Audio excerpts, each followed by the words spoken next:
Shalom, I'm Rabbi Josh Caruso of Anshe Chesed Fairmount Temple.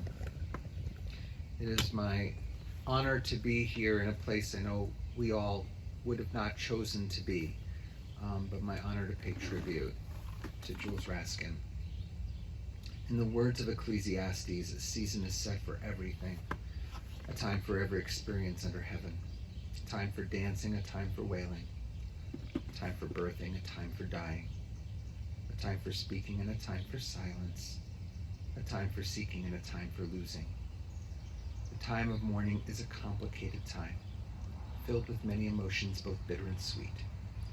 We begin our service with a recitation of psalms and prayers, thus linking Jules' life with the 3,000-year-old tradition of the people Israel and the eternity of God.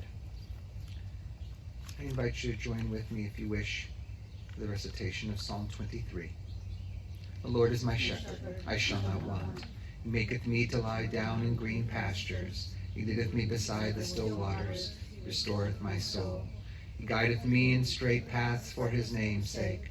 Yea, though I walk through the valley of the shadow of death, I will fear no evil, for thou art with me. Thy rod and thy staff, they comfort me. Thou preparest a table before me in the presence of mine enemies. Thou hast anointed my head with oil. My cup runneth over. Surely goodness and mercy shall follow me all the days of my life, and I shall dwell in the house of the Lord forever. It is a fearful thing to love what death can touch. A fearful thing to love, hope, dream, to be an ode to lose. A thing for fools this, and a holy thing to love. For your life has lived in me, your laugh once lifted me, your word was gift to me. To remember this brings a painful joy. 'Tis a human thing, love, a holy thing, to love what death has touched.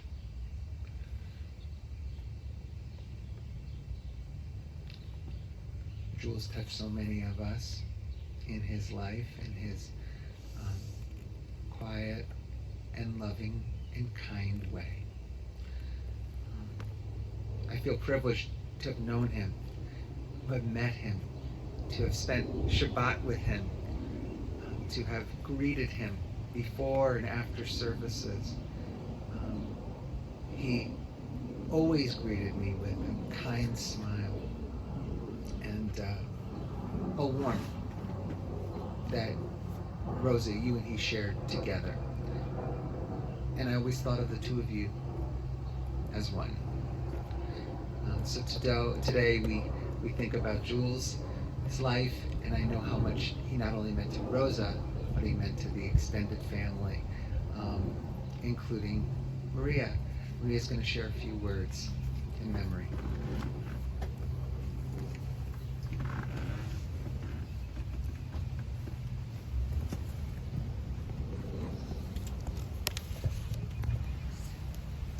Starting school at the tender age of 4 and 11 months, a certain Libra kindergartner did the logical thing when scared.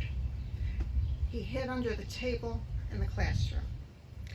So his mother Florence decided to keep him home a little longer. Now, of course, we all wish we could do that too. Despite our grief today, the J in Jules stands for joy.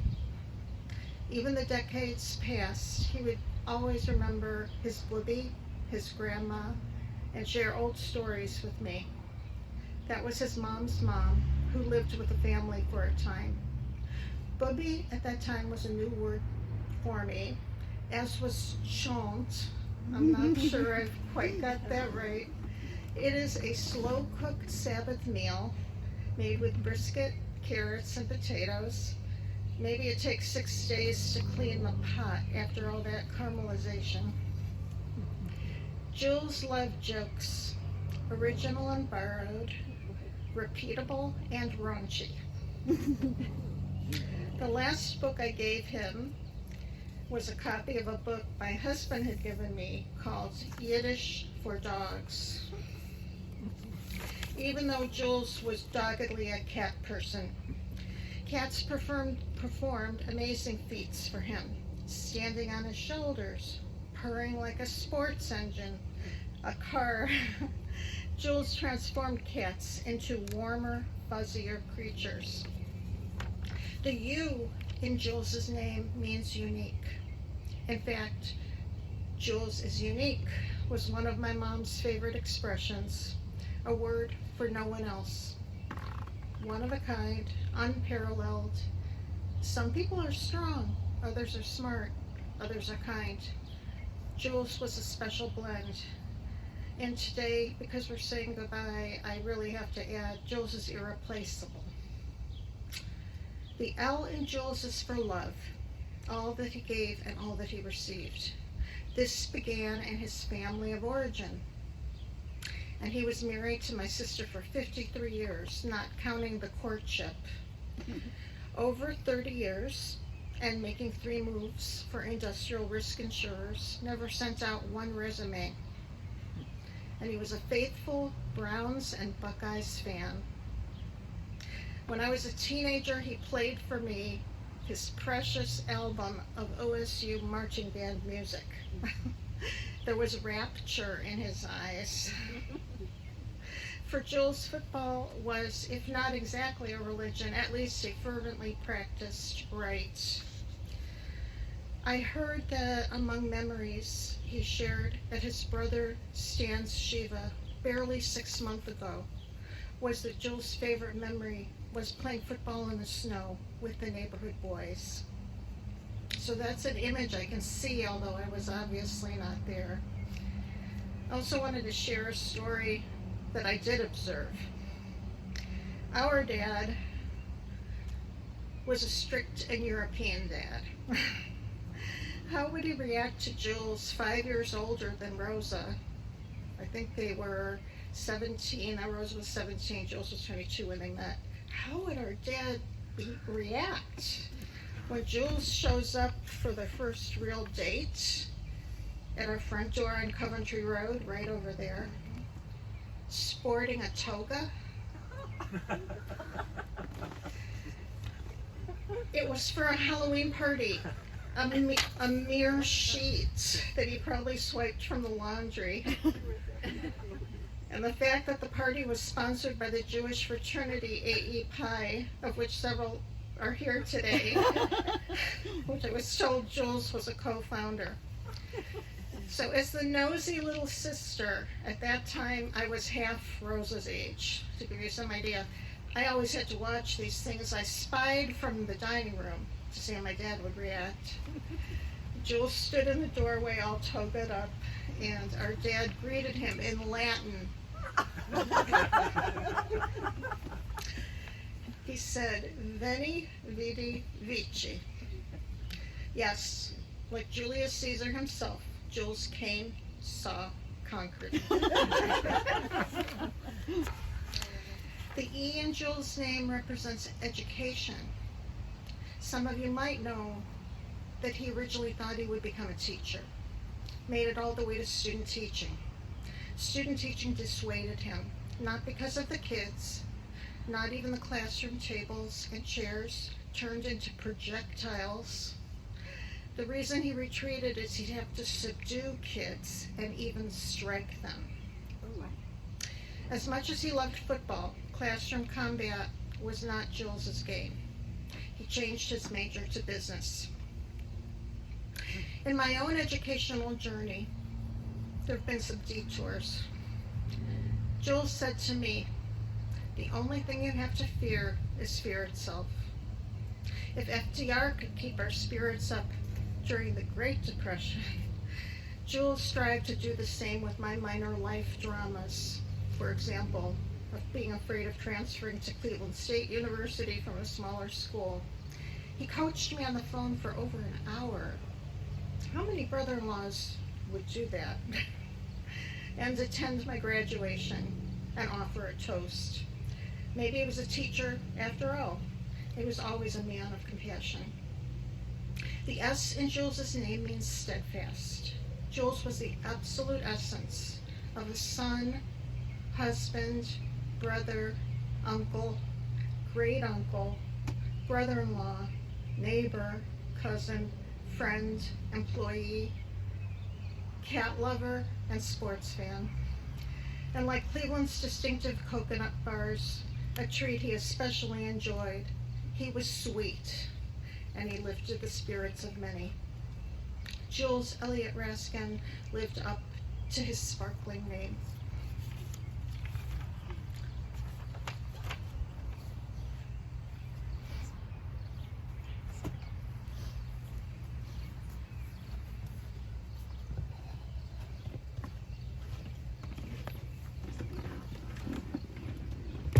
It's beautiful, Maria. Thank you.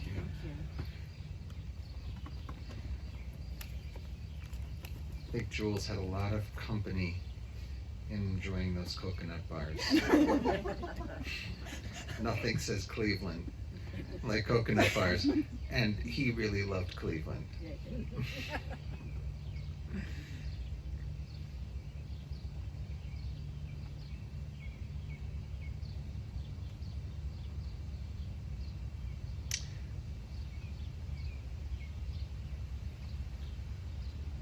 Jules Raskin was a bricklayer. Okay, he wasn't really a bricklayer, but go with me on this one. As a child, he received his Jewish education at Euclid Avenue Temple, the predecessor to what we know today as Fairmount Temple. During Jules's high school years, the temple prepared for the highly anticipated move from 82nd Street in the city to Fairmount Boulevard in Beechwood. In fact, this move was anticipated for years and years and years. Many reasons why.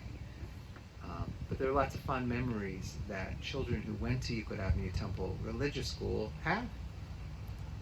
And to invest the students in this new building, temple leaders, including the clergy, led by Rabbi Brickner at the time, engaged the kids in the process of raising funds to move this building, to move to this new location. Really, Beechwood at the time was like the hinterlands, and it was very not Jewish. So Fairmount Temple was the first synagogue to move out to this kind of new country called Beechwood, which we now know is so very, very Jewish. So back to the raising the funds. Each student got an actual brick that they could claim as their own in building the new Fairmount Temple. And when it came time, Jules had his. And when it came time to actually build, Jules watched as the professional bricklayer in Beechwood placed his brick as a foundational marker of his new synagogue home. He always remembered that story. He always told that story. And when the membership would ask him about the building fund, he was, I could tell you something about the building fund. I was there. What a great exercise for these children to feel so invested in their institution. Through the years, as Rosa and Jules would come to Temple, he could always point out that area at Temple where he laid that brick years ago. And he would later joke in his inimitable way that child labor laws had not gone into effect for he and his classmates back then. No, Jules Raskin was not a professional bricklayer, but he did spend his days putting down a foundation of love and kindness. He was born to Florence and Max Raskin. Jules was a brother to Joan and Stan. May his memory be for a blessing. He was a natural learner. As you said, Maria, he was interested in education. He was also interested in biology and interested in business and engineering. He was one of those people, curious, interested, liked to learn, liked to probe and question. He attended Cleveland State University and settled on pursuing a degree in business. And one day, Jules was the designated driver to give 5 girls a ride to the CSU Hillel picnic. One of those girls was Rosa. Little did he know at the time that this 17-year-old Rosa would become his bride. Rosa was curious about this older college boy, but also cautious. But in time, they began dating. There was something about Jules that drew Rosa to him, something that made her think about him. Who is this guy? Is he too old for me? But ultimately, Rosa, you felt safe and you felt comfortable with him. And you couldn't say that about every guy. But this guy, you knew you were going to be okay with him. Their dates took them to the new Fairmount Temple. Like they do today, all the teenagers take their dates to Shabbat at Fairmount Temple, teeming with young kids, because it's the coolest place to be. Well, your dates took you to Fairmount Temple. And Rosa, you and Jules would attend Shabbat services, listen to the tremendous choir at the time, and Rabbi Lelyveld's erudite sermons. It was truly like a night out. And you were familiar. You grew up Jewish. You actually grew up probably a little more traditional than Jules did. But he was so happy to engage you in his congregation. Eventually, you were married by Rabbi Jordan, and Jules was thrilled that Rosa took to his childhood synagogue. And through the years, you supported one another through moments of challenge, through seasons of joy, as it happens with most partnerships. It's never a straight line, but you held on to each other throughout. Even through his medical challenges, you held on. He gave of himself to his life professionally and personally. As you said, Maria, he was part of industrial risk insurers for over 3 decades. And he was an incredible partner. The longevity, the bricklaying, he was invested in you, in the family, in his life, even in caring for your mom, Louise, upon whose grave is right here. And I stood here with you 10 years ago with Maria and Cecile, and we paid tribute to her. And this place, this cemetery has such significance for you because you lived so close to this spot. And with curiosity, you would look out your window, right? And you would see the funerals and the stone settings that were going on in this very cemetery. So you have a connection here that I think few really do. And a connection to your mom. He loved your mom. And he welcomed her into his life and into your home when it was necessary. He adopted her as his mom. He also embraced your extended family, encouraging to maintain these relationships. We know how close you all are and how overjoyed you feel today, even in the bitterness of burying Jules, to be sitting with your sisters, surprised by Cecile and her daughter Julie, to have come from Texas, to be here today. You encourage these relationships. He encouraged them for you. Sometimes traveling to Germany and meeting family and interested in that life too. His equanimity and his seemingly endless patience made others feel embraced. Maria talked, not today, but yesterday, she was telling me about how Jules never rushed anyone off the phone. A simple thing. But how often do we hear someone say, I'm going to let you go? But he seemed to have this infinite patience. And he knew how to listen, when to listen, to take in the moment. Oh, and he was a die-hard football fan. Maria, we could go on and on about this, right? I mean, you probably had so many stories that you had to leave on the cutting room floor about football. And by the way, this is something I didn't know about him, and I wish I did, because I'm a big sports fan. We could have had a lot of big conversations. And I hope he wouldn't hold it against me that I'm from New York and I grew up a Jets fan. At least it wasn't the Steelers. He was a die-hard football fan. The Browns and the Buckeyes. And Rosa, didn't take long for you to figure out that he got it from somewhere.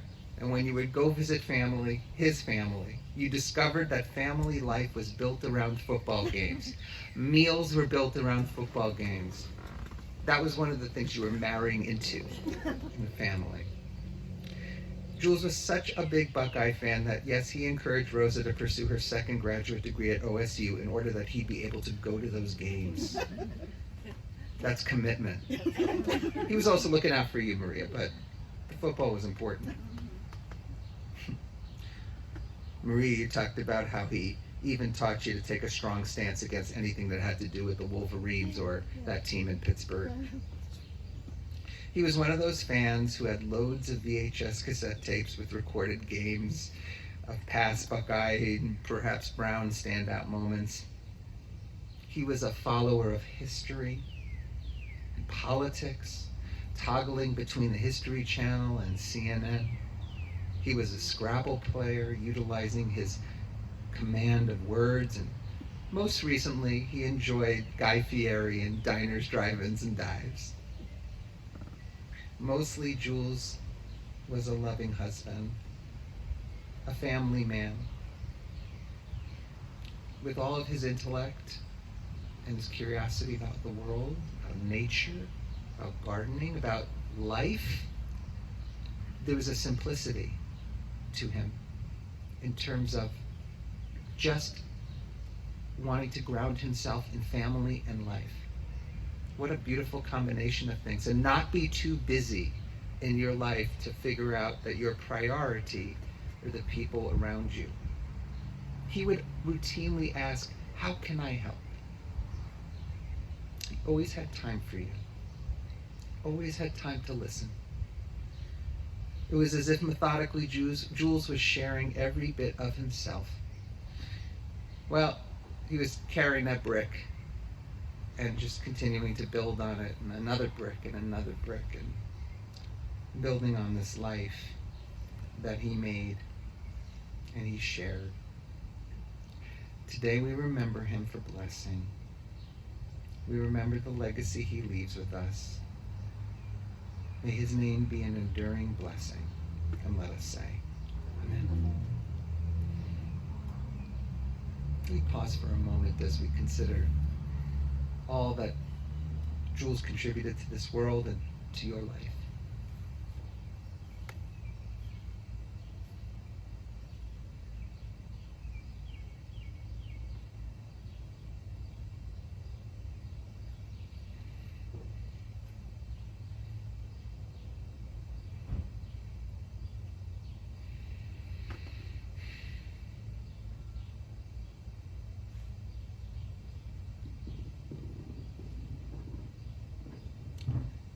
When I die, give what's left of me away to children and old men that wait to die. And if you need to cry, cry for your brother walking the street beside you. And when you need me, put your arms around anyone and give to them what you need to give to me. I want to leave you something better than words or sounds. Look for me. Look for me in the people I've known or loved. And if you cannot give me away, at least let me live on in your eyes, not in your mind. You can love me most by letting hands touch hands, by letting bodies touch bodies, by letting go of children that need to be free. Love doesn't die. People do. So when all that's left of me is love, give me away.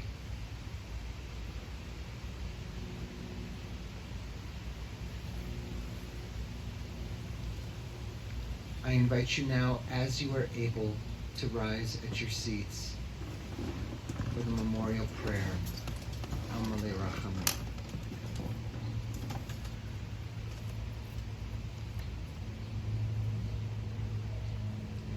El Malei Rachamim Shochein Bamromim Amsei Menucha Nechona Tachat Kanfei HaShechina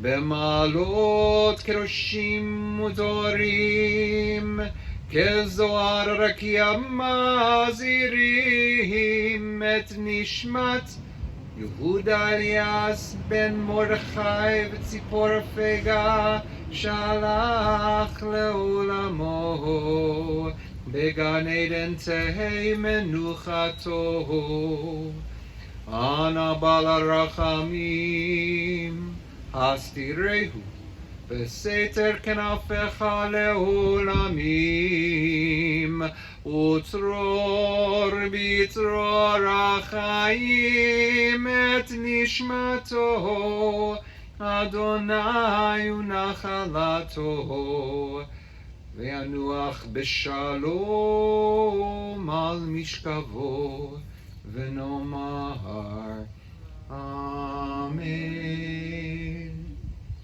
Amalei Rachamim, exalted, compassionate God, grant infinite rest in your sheltering presence among the holy and the pure to the soul of Jules Raskin, who has gone to his eternal home. Merciful One, we ask that our loved one find perfect peace in your eternal embrace. May his soul be bound up in the bond of life. May he rest in peace, and let us say, Amen. We now turn to the Kaddish praise. I think you have a card. I will join you, and if it is your tradition, you're invited to join in the recitation of Kaddish now. Yitkadal v'yitkadash shemei rabbah ve'alma divrach hirutei v'yamlich malchutei b'chayechon uvyomechon uv'chayei dechol beit Yisrael ba'galal v'zman kari v'imru Yehei Shmei Rabbah Mevorach Leolam Olameo Maya Yitbarach V'yishtabach V'yitpa'ar V'yitromam V'yitnaseh V'yitadar V'yitalev V'yitalal Shemei Dekudesha Le'ela Min Kol Birchata V'shirata Tushbechata V'nechemata Damiran Be'alma V'imru Yehei Shalama Rabbah Min Shemaya V'chaim aleinu ve'al kol Yisrael v'yimru. Oseh shalom b'mromav, hu yaseh shalom aleinu ve'al kol Yisrael v'yimru. May the source of peace and peace to all who mourn, comfort to all who are bereaved, and we say together, Amen. At this time and place, I invite family members to beginning putting the soil in the grave, which is considered a sacred act, counterintuitive for some, but to put soil in the grave of our loved one means we're starting the process of taking care of them, of burying them, not leaving them exposed to the elements longer than is needed. So we begin that process, Rosa, with you, and then with your family, and anybody else who would like to participate.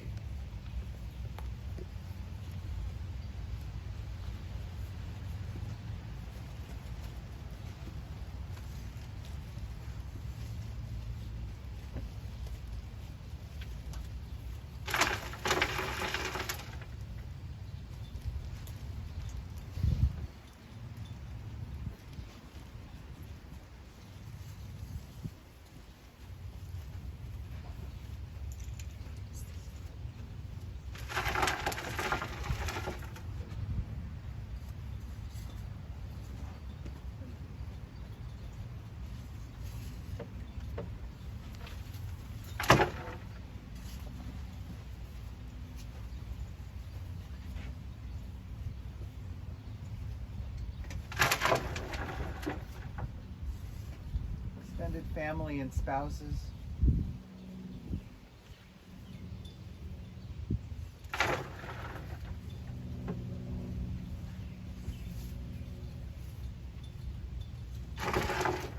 friends are willing to also participate if they.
Share one for everybody who is watching right now virtually.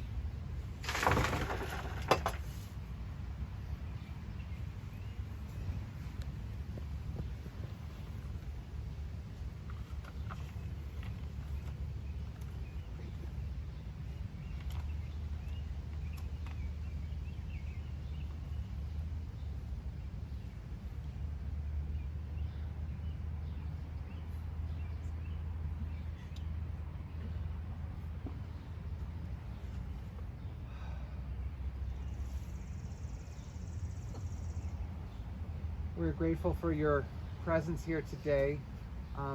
You're welcome to stay around for a few more moments, but this formally concludes the funeral. Thank you.